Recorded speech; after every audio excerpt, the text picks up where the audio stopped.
Welcome, Risers. It's that time once again for the Agent Rise podcast. I'm your host, Neil Mathweg, joined by a very special guest today, Barry Jenkins. Welcome, my friend. Hey, excited to be here, buddy. Awesome. Excited to have you. Barry and I have been hosting the Growth Agents AI Digital Masterminds together, and we've gotten to know each other really well. We're having a lot of fun with that, aren't we? Man, it's so great to, you know, sit in the front row of all of these geniuses and then interview them, hang out with them. And yeah, it's been incredible. We leave smarter every time, don't we? Dude, So- I'm quoting some of them and people are like, oh my gosh, where'd you learn that? That's it. Great. Awesome. Well, let's Barry, can you just tell everybody a little bit about you? You're in the Virginia Beach area and you're a practicing agent. Tell us all about yourself. Yeah. So Virginia Beach, Virginia, I've got two teams in Virginia Beach, one at Better Homes and Gardens. And then I started a new team at LPT Realty as well. One has 95 agents, the other has 6. Been in the business 27 years, wrote a best-selling book. I always mess this up over here. Yeah. Too Nice for Sales. That's remained a bestseller for the last 3 years on lead conversion. My next book will be out probably second quarter this year, Too Nice for Leadership. And I am a head realtor in residence at a company called Ylopo. So I helped build that product for them. It's become kind of a passion project of mine over the last 9 years. And yeah, just traveling the country, speaking at events and helping and empowering agents. So good. So good. We had you on Agent Rise Live. I think it was back in October. It was in the fall of last year. And we were talking about how there is a wave coming. There's opportunity coming. There's rain coming. Uh-huh. And, we looked at where the numbers were at the time and looked at if we just got back to normal, if the numbers just got back to normal, we would be up 30%. And so today, here we are in February and looking at the wave is still coming. We're starting to see, I think it's starting to come. Maybe it's sprinkling out. Is that what we're seeing right now? Well, actually, January got worse. January went down to just under 4 million home sales. And, we're used to 4.6, 4.8.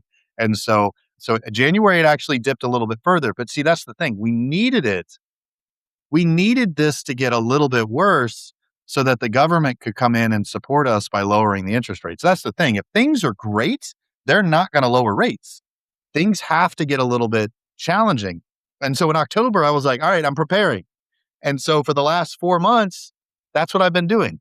I've been adding lead sources, recruiting agents, building out systems, preparing, and I'm still doing that, right? And so, I don't know when it's going to happen, but I'm preparing for that.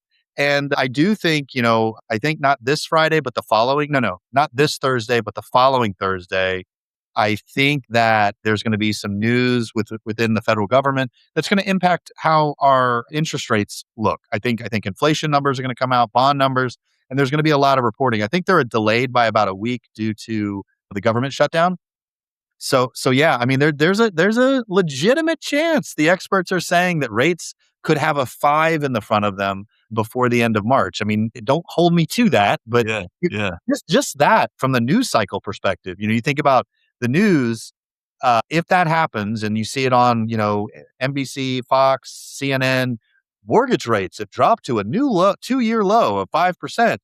There are a lot of people that are still in homes that they don't want to be in. And when they see that news, there's a chance that some of them might get off the fence. And if that happens, I'm going to be one of the teams that not only is ready, I'm going to be full court press. I'm going to be grabbing all of them. Yes. And we're putting breaking news right here on the Agent Rise. I can see it right now. Breaking news, Agent Rise, rates below in the 5s.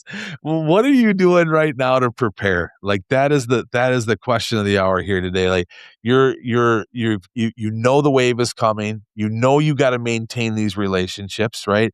You're meeting people online. You're nurturing these relationships. How do you do that? What are some of the strategies, the tactics that you're using to do that?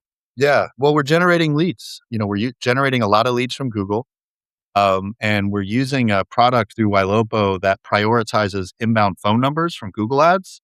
It's a new Google product that came out over the last couple months. It's in Google Maps. It's also in Google Ads, where Google is recognizing that advertisers really value that inbound phone call. And so, for us, we are routing those calls to my sales team. So I've recruited agents. Some of them are part-time, some of them aren't. And we're getting ready to go through another recruiting cycle. So we're going to double our agent count here over the next 30 to 60 days. And the way that we're working is our agents have a set of KPIs. So they have to do specific things to be eligible to get the inbound phone calls. And so we're generating inbound phone calls through media. We have an ISA in the Philippines, and we have an AI ISA that I guess is in America. I don't know really where is it? Where is the AI? Anyway, so all of these inbound phone calls are generated into one phone number in Follow Up Boss. And then if you're eligible, your phone rings and they save that phone number. So what's happening is I have a sales org that is working really hard. And one of the KPIs that they have to meet every week is prospecting. They have to try to talk to humans about real estate. And what I've discovered, Neil, is that even if my ISA talks to a lead and the lead says to my agent, I want to buy a home in the next 6 months. I'm not ready yet, but sure, I'll talk to an agent. My ISA is going to transfer, robot or human, they're going to transfer that to my agent. If my agent has not been prospecting, working on objection handling, working on setting face to face appointments, they're not going to know how to handle that live transfer. So now I've got a culture of salespeople that are trained up. They're practicing the scripts daily through AI. You role play with AI, and then I have an accountability coach that meets with each of my agents for 30 minutes, and that has doubled their output and effort. And so, for me, with starting this new team, again, I've got another team that's much larger, much more established, but with this new team, I really wanted to make sure that I had a culture of exceptional salespeople before I brought in that next cycle. And it was a combination of generating leads, setting up a comp structure that was motivating for them, and then having, the scripts and the processes all codified. I used a lot of the stuff that I learned in some of our Agent Rise work together with growth agents and some of the other stuff we're doing. Some of those AI guys like the white beard, all those gentlemen that are just so smart. And I've been able to create some amazing SOPs for my team. And so then, well, let me pause for a second. That was a lot. I know, I love it. I you just showed me your SOP site that you put Yeah, together for your agents. I'm like, "Holy cow," like, videos and the whole, like, onboarding process right on a site that was all developed by AI, yeah, right? yeah. It was amazing, and my agents love it. Actually, one of them called me today and said, "Hey, I just want you to know I went through it." And he had been with me for 90 days, but he's like, "This is really, really great. Like you basically assimilated everything you've taught me into one place that's easy for me to digest." And he was really grateful for that. That's But I wanted to build a foundation, right? Like, when we talked in October, I was just starting the process of building a new business.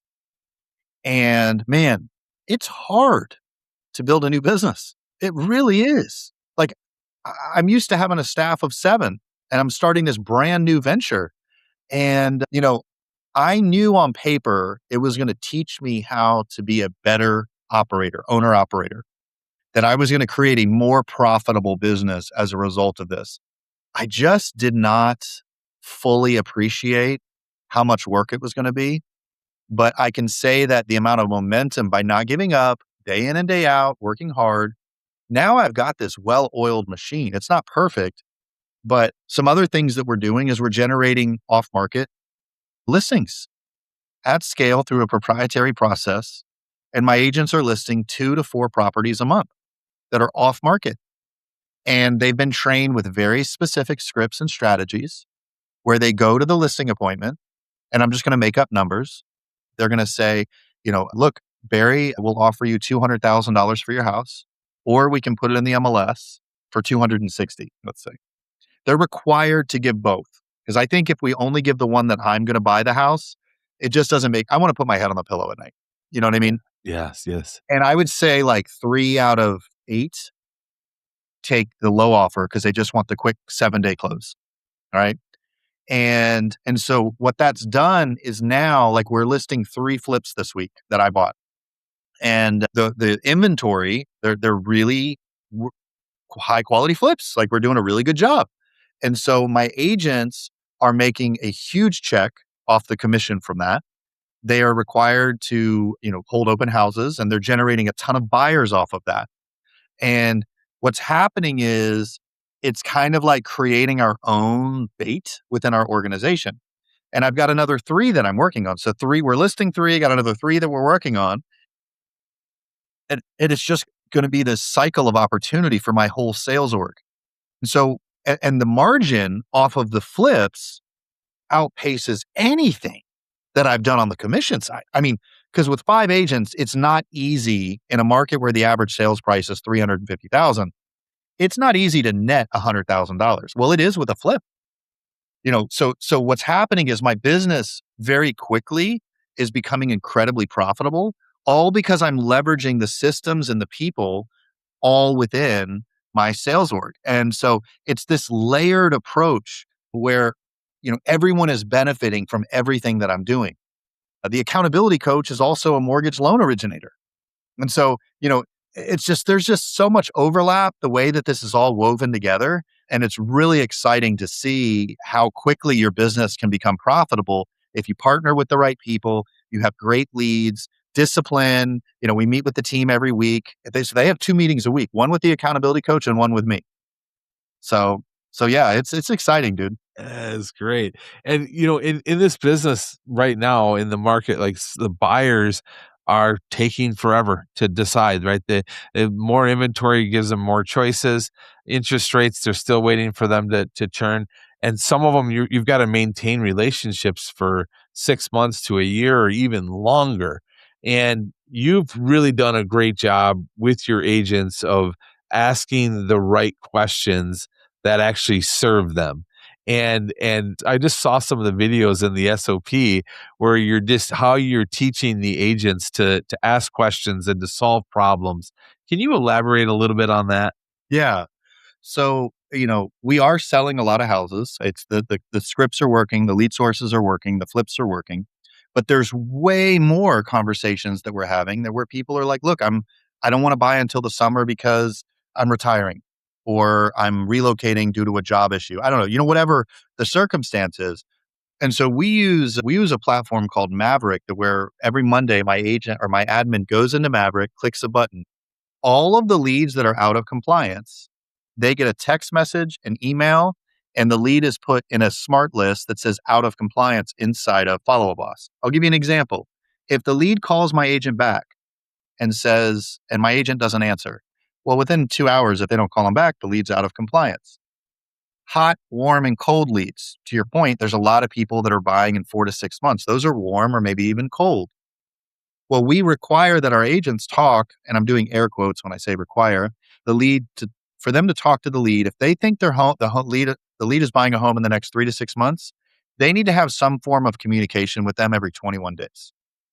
Well, if a month goes by or 45 days go by and they haven't spoken to them, we're nudging the agent programmatically and saying, hey, this lead's out of compliance. And if a week goes by and they haven't fixed it, we have a process where we can reassign that lead out of their name into an ISA's name for them to revive the lead. And then the ISA can assign it to whoever they want. So that creates this urgency where they are being monitored to make sure they're talking to the prospects. But that surfaced a real issue to your point, Neil. People didn't know, our agents didn't know what to say. They're like, they're not buying until July. What am I going to say every 21 days? And I'm like, I'm so glad you asked. Let's talk about that, right? So the whole shtick here is to ask fantastic questions. Like, for example, what are you hoping to change about where you live right now when you buy your next place? And many times I'll teach my agents to preface it, say, look, I know you're not moving anytime soon, but when you do move, what are you hoping to change about where you live right now in this next place? So what they do is they start to complain about where they live. And as they start to complain about where they live, you are effectively leading them down the path of self-discovery. That is a very valuable conversation. That is enlightening, right? And so as they begin to share with you things that they would like to change, those are deeply personal changes. I don't like how long of a drive I have to work. Oh, where do you work? That's personal. I really want a yard this time. Okay, that's great. What is it you want to do in that yard? Oh, you want a garden. That's personal. I need an extra bedroom. Oh, got it. Okay. You're going to use that maybe as a workout room or an office? No, we had another baby. Like the home is a deeply personal subject. And so as I ask them to dialogue with me in a substantive way about what it is they want, I have an opportunity to connect with them on a human level. And as that happens, I'm building rapport. I'm not trying to get them to like me. I'm connecting with them. And as I listen to their story, Neil, what I start to hear are gaps.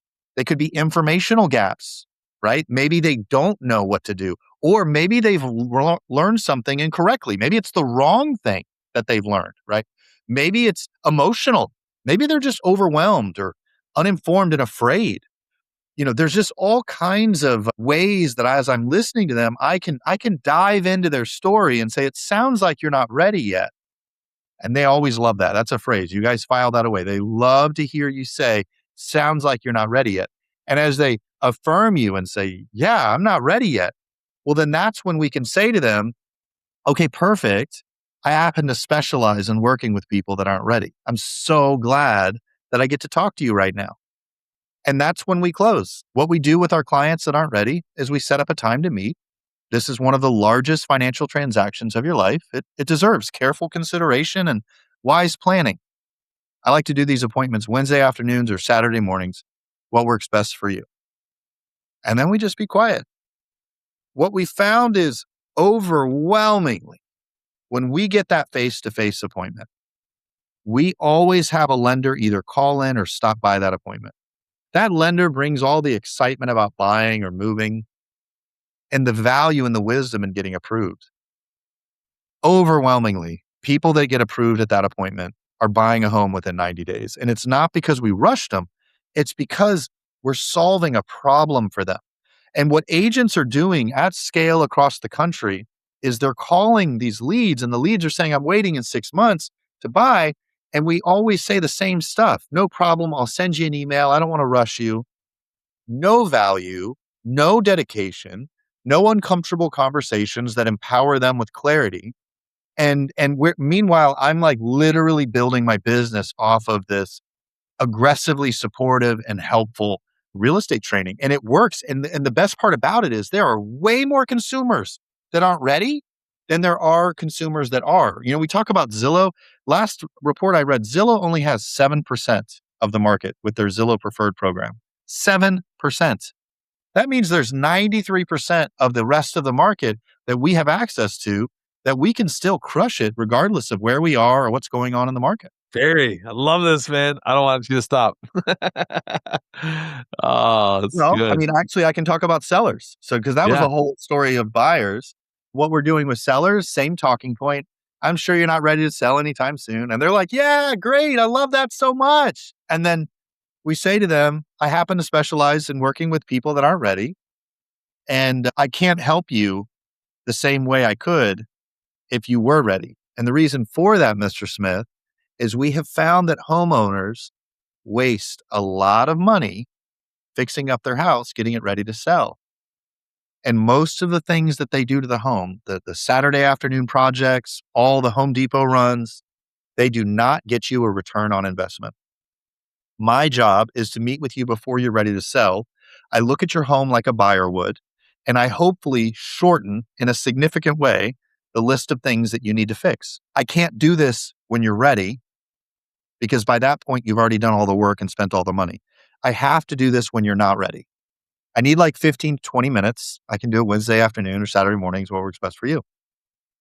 Dude, I'm going to tell you, that absolutely crushes because I'm going there to save them work and money.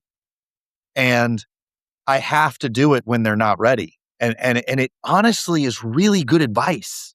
Yes. And Zillow can't do it. So true. ChatGPT can't do it. Redfin can't do it. An agent that knows the local market, that has the wherewithal to walk through their property and look at it, that's the agent that's going to do it. Well, it's not difficult once you're in the home to offer to go over the CMA. Now that I've seen your home, can we go over the home value? Sure, sure, sure. Hey, I know. It looks like I got you some good news. You could sell the home for a little bit more than you thought, which I'm so glad to hear that. I know you're not ready to sell, but while I'm here, I could go over some of the marketing. They always say, yes, you're already there. Right. And so you literally backdoor into a listing appointment over and over and over again. Meanwhile, most agents are waiting for sellers to be ready to the point that they need a sign in the yard or almost. I got to sell my home in the next 30 days. Can you stop by? And the rest of us are like, oh, there's no good leads. Nobody wants to sell. It's just we're just out of touch with where the consumer is at, where their needs are. And so yeah, it's whether it's a buyer or a seller, nurturing these leads, becoming relevant right now is why my team is crushing it. They're not waiting to have an order put in. Would you like fries with that? They're not waiting for that transactional conversation. They've taken on the disposition of a consultant that is looking and thinking and using their brain. I mean, the margins are better. The opportunities are better. You can run your team on a shoestring budget this way. You do not have to spend $100,000 a month on marketing. Nothing against that. I just have a lot of other things I'm doing. I'm writing books. I'm getting my MBA. I'm a dedicated and very involved father. I'm building a technology company. I don't want to, if I spend $100,000 a month running my team, I'm going to pay attention to it. Like, I'm Right. not just going to be like, all right, call me. But if I'm running it on a shoestring budget, I have the bandwidth to task switch the way that so doing it this way serves my interests really well. And as I'm finding over the last decade, it's super profitable if you run it the right way. Wow. Another thing that you brought up before that I loved and I wanted us to talk about is, in looking at clients that we're working to stay in touch with, they're in our database. We've got their email address, they're in our CRM, and we're sending them automatic listings and other things. But the dynamic listings, the dynamic ads that you were Yeah. sharing, can you Yeah. talk about those? I just love that. Yeah. So dynamic remarketing it came out right around I think 2016 where Facebook created it for retailers and retailers could upload their product catalog into Facebook and eventually Instagram and Facebook and Instagram kind of analyze everything that the consumer is looking at while on your website.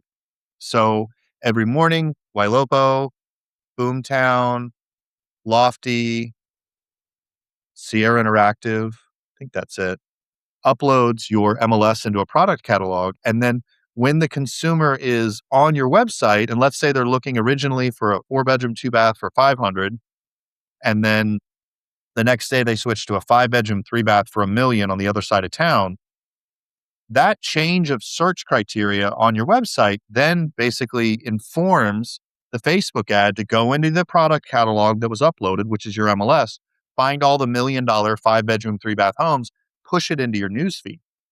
And so then what happens is they go into their social media, they see those properties that they're looking for in their social media ad. And now, like, for example, one of the big releases of Wailopo is the AI assistant, both text and voice, are now texting leads and saying, hey, here's some additional homes that I thought you might like in the area you're searching, all based off of their behavior. So now what's happening is they're getting emailed listings that match their search. They're getting Facebook ads and Instagram ads that match their search and in their stories. And they're getting texted listings. And overwhelmingly, that's what the consumer wants. We think that it's all about us. It's not. It's really all about just seeing more pictures of houses. And so those that media strategy is all automated. It's all something that's easily accessible. I try to, although I'm obviously biased, I try to name other vendors that people can look into. So, just to be fair. But, from my perspective, having AI supporting your database alongside of your agents, because then if you have your agent saying prospect, you need to call the leads, they're filtering for IDX behavior. They're not saying, let me call the leads that I haven't called in a week. They're saying, let me call the leads that I haven't called in a week that have been on my website in the last 24 hours, right? Those are the ones they're calling first because they're behaving like interested consumers. Now, not all of them maybe one of them accidentally clicked the link, but they are still active on our website. And that matters when you're running a business and your time is super important. And what else are you seeing right now that's working to stay in touch? I've always said, we got to lead with properties. The consumer is the most interested in not in us, not in the process, but in where they're going to live, and their mind is on, where are we moving and what does that look like? And so I've always led with this idea that we've got to lead with the properties. We got to follow up with the properties. What other besides properties, or maybe you agree, probably agree with that, but what else are you doing to stay in front of people instead of making the checking in call or the following up call? Yeah. Yeah. So I think it's all about having topics that are valuable that you can kind of pull out at any given time. One of the scripts I really like is basically sending a text, leaving a voicemail, and saying something like, hey, John, I had two things about your home search or two things about the home that you're in that I think, you'll find interesting. Give me a call back when you have a second. Now, inevitably, if I was on a stage or something, people would raise their hand and say, well, what are the two things? You've got like 100 different things that you Yeah. could say that are relevant to a home buyer or home seller. And I think having a list of a few topics that are relevant are really, really important. You literally could go into ChatGPT and say, hey, I'm a real estate agent. I want 3 or 4 topics that I can always bring up to a potential buyer. Do the same thing for potential seller. That if I'm trying to sound relevant, what are some things I could say? Right. And just have that ready. If with homeowners, homes that are listed or homes that have sold in that area, very, very relevant to a homeowner. Hey, there's a home sale, there's a listing that's going to impact your value. Give me a call when you have a second, right? And then with buyers, interest rates, rate buy downs, first time home buyer programs, all just anything that is interesting with regards to the process, homeowners insurance, flood insurance, home inspections, termite inspections, right? All the different things that people need to kind of be aware of. And I'm not saying you do a full on buyer consult in your text message, like, here's the 20 things you need to worry about, right? But what you're doing by bringing up these different topics over the course of a text, an email, or a phone call, you're highlighting something that they probably are ignorant of. You're bringing up a subject and saying, hey, just so if a home is in a flood zone, a high risk flood zone, rather, I've got an insurance broker that can actually pull up if any flood claims have ever occurred. And that will help you to know if it hasn't had a flood claim in 100 years, chances are, you're in a good spot. Look, I want to talk to you about that because I know in our area, flood is a problem. There's cities in my area that are like basically not underwater, but high prone to flooding. And so bringing that up to them, the consumer is going to call them and say, that was interesting. Can you tell me more? And maybe we talk for another minute about that. And then I'm going to say, there's a bunch of other stuff that I want to talk to you about. I like to kind of go over it. It sounds like you're not ready to buy, and that's the perfect time to meet with me. Right. And so everything is funneling to that face to face appointment. But Neil, what's really important here is that when they're bringing up these topics and they're segueing into the face to face appointment, one of the things that my agents really struggle with is they suggest it. You can't suggest it. You can't say, it might be a good idea if we insert blank, or what do you think if we, or would you like it if we met? Right? You can't do that. You have to have a weightiness when you have a conviction when you deliver this. Mr. Smith, this is one of the largest purchases of your life. And normally what I do at this point is I meet with my clients to help you give a plan of action. And I know for sure this is something that you need. I like to meet Wednesday or Saturdays, what works best for you. And so you're doing an either or close, but you're not offering a suggestion to them. You're actually bringing it to the forefront. And from my perspective, Neil, I think it's halfway them knowing to bring it up, and then the other half is knowing how to use it. Because the point is not just to impress them, it's to highlight their ignorance so that we can show the value of education and how we're not just door openers, we're not just sign stickers. We really do have value. Our greatest value is early on. You're so good at getting your team to keep moving even when things are challenging, generating a ton of leads. You got a lot of phone calls to make. This phone gets slammed down often, right? Like, how do they keep going? How do you keep them going? Yeah, I do a really good job of framing the moment for them. And I use math sometimes. Like, for example, we found that on average, if our agent makes 100 dials, 80 of the leads won't answer. And of the 20 that do, on average, about 16, 17 of them are going to say, wrong number, not interested. They're going to hang up, leave me alone. I hate you, whatever. And so we've reframed success to finding 3 to 4 out of 100. And that has been one of the most powerful things for my team because, there's a degree of shame and guilt and embarrassment when you keep getting rejected. And, I tell them, I say, listen, getting rejected in one way or another 96 times out of 100 is not for the faint of heart. But I need you to understand that this is math and it's not something that some are lucky and some aren't. If you actually want to be successful, you are going to have to sit in discomfort and uncomfortable situations longer than other people. And if you do that day in and day out, you will actually increase your income bracket. So, what I'm effectively doing in this example, Neil, is I am empowering my sales org to take control of their financial future. And I'm showing them that they don't have to be a victim to their circumstance, that through a series of decisions consistently, they can actually change their financial future. And they have to be reminded of that weekly. That's why they have that one-on-one. And so then what happens when an agent starts to believe what I'm saying, the level of consistency and growth that they start to enjoy is incredible. I mean, it's outside of the money for me, it's one of my favorite things because, they walk in with just a different swagger. And I tell them, I look, going from 50 to $100,000 a year, going from 100 to $200,000 a year, those changes in your career, all of your problems aren't going to disappear. They're not. However, 50 to 100, if your car breaks down, you're able to fix it pretty quickly. 100 to 200, if your car keeps breaking down, you're able to buy a new car. Like, it's not to say that your life is problem free, but I would rather be making $200,000 a year than 50.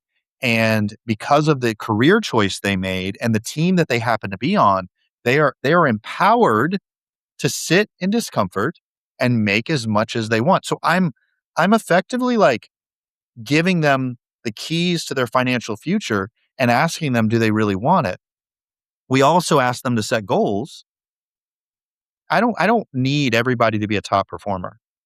I just want them to be whatever it is they want. And I hold that to them. I say, look, how much do you want to make? 100,000? This is what it'll take. Are you willing to do it? And they always say yes. And then 30 days in, I'm like, bro, you're not doing what you said. And Yeah. I hold them to their standard of what they said they were going to want to make.